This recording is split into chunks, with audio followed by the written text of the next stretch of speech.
नमस्कार, मैं doctor Roopa Manglani, associate professor political science department में। हमारा आज का टॉपिक है राजनीति विज्ञान के परंपरावादी व आधुनिक दृष्टिकोण में अंतर। तो हमने अब तक राजनीति विज्ञान की परंपरागत और आधुनिक परिभाषाएं पढ़ी। हमने पढ़ा कि दोनों की अध्ययन पद्धतियां क्या हैं। हमने पढ़ा कि किस तरह से शिफ्ट आया। आज हम दोनों के अंतर को पढ़ेंगे। तो जहाँ तक अंतर का सवाल है, हम देख सकते हैं कि राजनीति विज्ञान का परंपरागत और आधुनिक परिवेश के बीच में ऐसे तो कोई विभाजक रेखा नहीं खींची जा सकती, न ही हम कोई ऐसी तिथि निश्चित किए कर सकते हैं कि इस दिन से परंपरागत राजनीति शास्त्र का अंत हुआ और आधुनिक जीवन का सूत्रपात हुआ। लेकिन मोटे रूप से आधुनिक राजनीति विज्ञान एक प्रकार से परंपरावादी राजनीति विज्ञान के विरुद्ध एक आंदोलन था, एक क्रांति थी। और क्रिक पैट्रिक जैसे विद्वान कहते हैं कि असंतोष ने शोभ को जन्म दिया और शोभ के परिणाम स्वरूप राजनीति विज्ञान में परिवर्तन आया। तो आइए देखते हैं दोनों के मध्य मुख्य अंतर क्या है।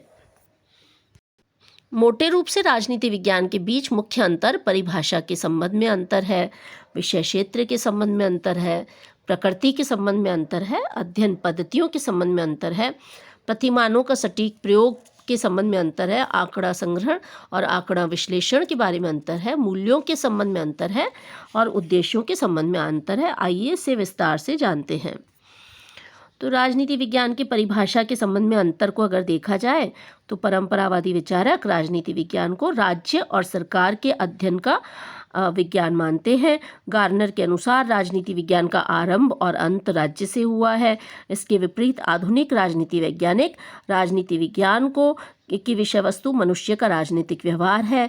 वे राजनीति विज्ञान को शक्ति और सत्ता का विज्ञान मानते हैं। लासवेल और कैटलिन ने राजनीति विज्ञान को एक शक्ति के वितरण, संवारने, मिल बांट कर प्रयोग करने का अध्ययन माना है।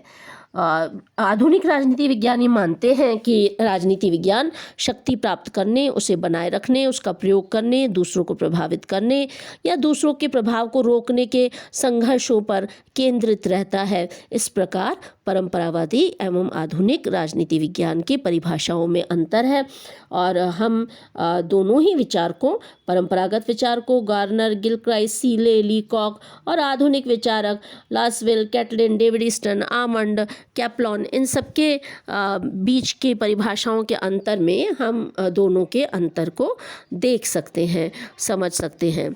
दूसरा अंतर जो है वो विषय क्षेत्र संबंधी अंतर है। परंपरावादी तथा आधुनिक राजनीति विज्ञान के क्षेत्र के संबंध में भी अंतर है। परंपरावादी राजनीति विज्ञान में राज्य का सर्वकालिक अर्थात राज्य का भूत, वर्तमान तथा भविष्य का अध्ययन किया जाता है। इसके साथ ही सरकार का गठन, शासन का स्वभाव, शासन के अंग, शासन के रूप एवं कार्यों का भी अध्ययन किया जाता है। जहाँ तक परंपरावादी राजनीति विज्ञान का सवाल है, इसका संबंध संस्थागत अध्ययन से है। दूसरी ओर आधुनिक व्यवहारवादी राजनीतिक वैज्ञानिक संस्थाओं का नहीं अपितु प्रक्रियाओं का अध्ययन करते हैं। आर्थर बेंटले परंपरागत राजनीति विज्ञान का एक कड़ा आलोचक था और उसने उसे बंजर और औपचारिकतापूर्ण, प्राणहीन और स्थैतिक अध्ययन माना था। आर्थर बेंटले का ये कहना था कि प्रक्रियाओं के अध्ययन पर परंपरावादी जो है जोर नहीं देते। अब यहाँ सवाल आता है, आपसे परीक्षा में पूछा जाता है कि बताइए आर्थर बेंटले जो है वो राजनीति विज्ञान को जो है वो किसका अध्ययन मानते हैं। तो आर्थर बेंटले राजनीति विज्ञान में प्रक्रियाओं के अध्ययन पर ज़्यादा बल देते हैं। तो विषय क्षेत्र के बारे में अंतर में अब हमें ये भी समझना होगा कि आधुनिक व्यवहारवादी विचारक राजनीति विज्ञान में प्रक्रियाओं के अध्ययन पर ज़्यादा बल देते हैं। वो ये कहते हैं कि विधायिका या संसद के ढांचे का अध्ययन करने की अपेक्षा इस बात पर अध्ययन करना ज़्यादा होना चाहिए कि विधि बनाता कौन है, कानून बनाता कौन है, कानून कैसे बनाए जाते हैं, कानून बनाने के संबंध में निर्णय कैसे लिए जाते हैं और विधि निर्माण की वास्तविक प्रक्रिया क्या है। तो इस प्रकार हमने देखा कि विषय क्षेत्र के बारे में भी अंतर है। परंपरावादी राजनीति वैज्ञानिकों ने अनेक विषयों को अछूता छोड़ दिया है, जैसे कि सरकार की प्रक्रियाएं, राज्य तथा समाज के बीच पाई जाने वाली अंतःक्रियाएं, निर्णय लेने की प्रक्रियाएं, नीति रचना का कार्य, नीति निर्धारण के कारण तथा परिणाम आदि। तीसरा अंतर प्रकृति के संबंध में अंतर है। परंपरावादी राजनीति वैज्ञानिक जो है वो ऐसे विचारक हैं जिनका ये मानना है कि राजनीति विज्ञान विज्ञान की श्रेणी में नहीं है। जितने भी परंपरावादी राजनीति विचारक हैं वो राजनीति विज्ञान को विज्ञान नहीं मानते। एक विचारक हुए हैं परंपरावादी राजनीति विज्ञान, उसका नाम है बकल। बकल का ये कहना है परंपरावादी राजनीति विज्ञान के बारे में कि ज्ञान की वर्तमान अवस्था में राजनीति को विज्ञान मानना तो दूर, बल्कि ये कलाओं में भी सबसे पिछड़ी हुई कला है। ऐसे विद्वान जो परंपरावादी राजनीति विज्ञान को विज्ञान के रूप में स्वीकार करते हैं वे उसे केवल शिष्टावशी विज्ञान मानते हैं। इसके विपरीत आधुनिक राजनीति वैज्ञानिक राजनीति विज्ञान का पूर्ण विज्ञान बनाने के पक्ष में है। चार्ल्स मेरियम ने अपनी रचनाओं में इस बात पर जोर दिया है कि राजनीति विज्ञान में वैज्ञानिक तकनीकी और प्रविधियों का विकास समय की सबसे बड़ी आवश्यकता है। Catlin, Harold Lasswell, Cole DH जैसे विद्वान ये स्वीकार करते हैं कि राजनीति शास्त्र मूलतः एक विज्ञान है और इसका संबंध राजनीतिक समस्याओं के वैज्ञानिक विश्लेषण और निरूपण से है। जहाँ तक जो है प्रकृति के संबंध में अंतर से संबंधित बात है तो हम देखते हैं कि प्रकृति में भी अंतर है। राजनीति विज्ञान की प्रकृति के संबंध में मैंने आपको बताया कि विज्ञान या विज्ञान न होना, इस संबंध में अंतर है।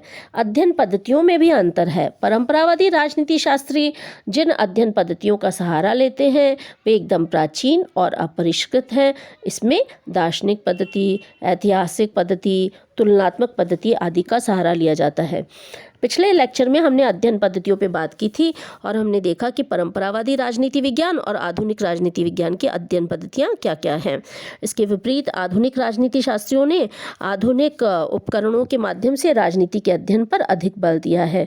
वो मनुष्य के राजनीतिक व्यवहारों तथा उससे संबंधित आनुभाविक सत्यों के विश्लेषण पर बल देते हैं। वो कहते हैं कि राजनीति विज्ञान का काम है कि जो है वो तथ्यों को एकत्रित करे और उसे फिर उसके आधार पर उसका विश्लेषण करे और फिर किसी निष्कर्ष पर पहुँचे। तो इस प्रकार वो जो है अध्ययन पद्धतियाँ कैसी होनी चाहिए, वैज्ञानिक होनी चाहिए, और कैसी होनी चाहिए, व्यवहारवादी होनी चाहिए, और कैसी होनी चाहिए, अनुभव मूलक होनी चाहिए। तो इस प्रकार हमने देखा कि परंपरावाद और आधुनिक राजनीति विज्ञान की पद्धतियों में भी अंतर है। इसके साथ ही परिवर्तियों की भाषा और प्रतिमानों के सटीक प्रयोग के बारे में भी अंतर है। परंपरावादी राजनीति वैज्ञानिक जो है वो परिवर्तियों की भाषा के बारे में भी अंतर बताते हैं।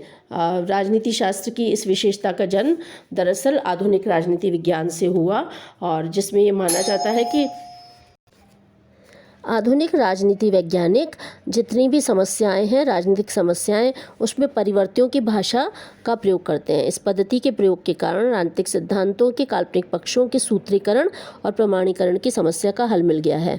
आधुनिक राजनीति शास्त्र में प्रतिमानों का सटीक प्रयोग बढ़ गया है।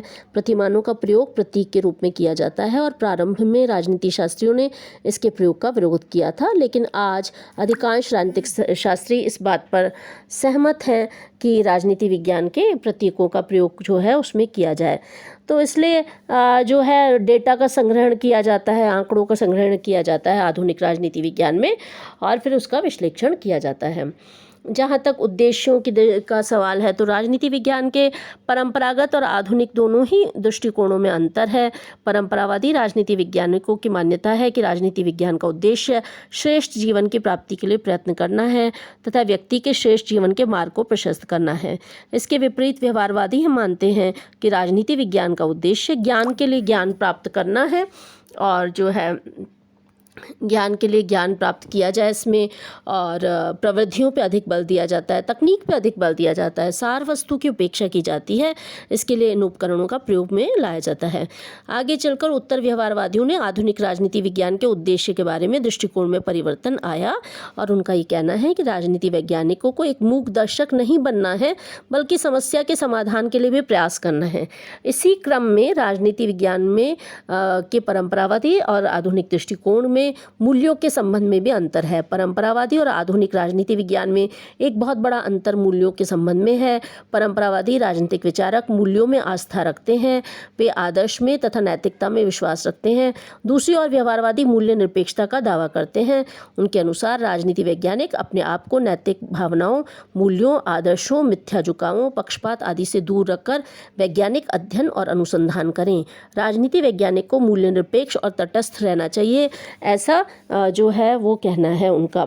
तो इस प्रकार हम देखते हैं कि मूल्यांकन के रूप में हम कह सकते हैं कि आधुनिक और परंपरावादी राजनीति वैज्ञानिकों के दृष्टिकोणों में अंतर है, और यह अंतर परिभाषा, प्रकृति, विषय क्षेत्र, उद्देश्य, मूल्यों, आंकड़ा संग्रहण तथा आंकड़ा विश्लेषण, अध्ययन पद्धतियों, इन सभी के पक्षों में हम देखते हैं कि दोनों में अंतर है। दरअसल आधुनिक राजनीति शास्त्र में ऐसी धारणाओं, विश्लेषणों के उपकरणों और तकनीकों का प्रयोग हो रहा है जिसके आधार पर राजनीति शास्त्र को राज्य और राजनीतिक संस्थाओं के अध्ययन के सीमित दृष्टिकोण से आगे जाकर अन्य दृष्टिकोणों पर भी अध्ययन किया जाए। आधुनिक राजनीति शास्त्री जो है वो सांख्यिकी पद्धति, आनुभाविक पद्धति, व्यवस्था विश्लेषण पद्धति, अंतः अनुशासनात्मक अध्ययन पद्धति के माध्यम से राजनीति विज्ञान के निर्माण की ओर प्रयत्नशील हैं। उनका ये मानना है कि राजनीति शास्त्र में भी सिद्धांत निर्माण किए जा सकते हैं, राजनीति शास्त्र को भी भविष्यवाणी के में सक्षम बनाया जा सकता है। इस प्रकार परंपरागत और आधुनिक राजनीति विज्ञान दोनों के दृष्टिकोणों में अंतर है। मैं आपको बताना चाहती हूँ कि सिलेबस का बहुत महत्वपूर्ण टॉपिक है, पहला टॉपिक है, और इसमें अक्सर बड़ा क्वेश्चन निबंधात्मक प्रश्न आता है परीक्षा में ये पूछा जाता है, परंपरागत राजनीति विज्ञान तथा आधुनिक राजनीति विज्ञान में अंतर बताइए, और साथ ही परंपरागत आधुनिक दृष्टिकोणों की विशेषताओं को पूछा जाता है।